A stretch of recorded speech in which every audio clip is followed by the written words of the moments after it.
Rukoni Health Center yakananisha ngo muri Rukoni Nyamwamba Division omuri Kasese Municipality omwaka gw'2021 izarro Rukoni bwo mu Rukandi no kusyana hati tine cyakozirwe okugarizaho icyombe kweki ekikiresereho emberambe na munongo mu buhereza ubwo abarwira bari kwija hirwarreri been struggling with infrastructure vis-a-vis the highly increasing number of patients that are coming here to seek help, this being the only purely government facility at the highest level as a health center for covering more than 2 constituencies.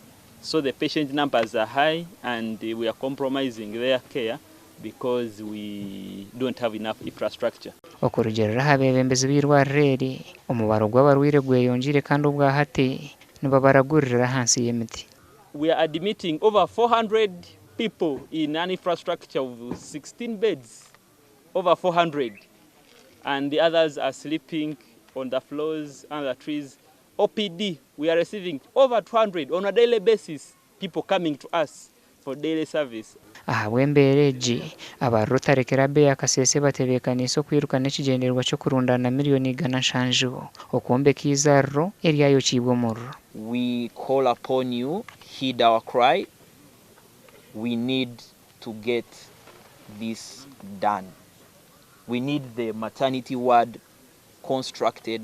Hona RDC wa Kasese nagira ngo government teka bwene sente zo kombeka byayo kibomoro bitashabira abantu okugira okugumisiriza has been limited due to various commitments, but they have the commitment, they have the will, and they have been seeing when it would be possible to have it on budget. Okwiruka oku nikwija kubaho 2025 by'ukwezi kwa kashatu omwaka ogu gasha kwa Gilbert Muhanguzi.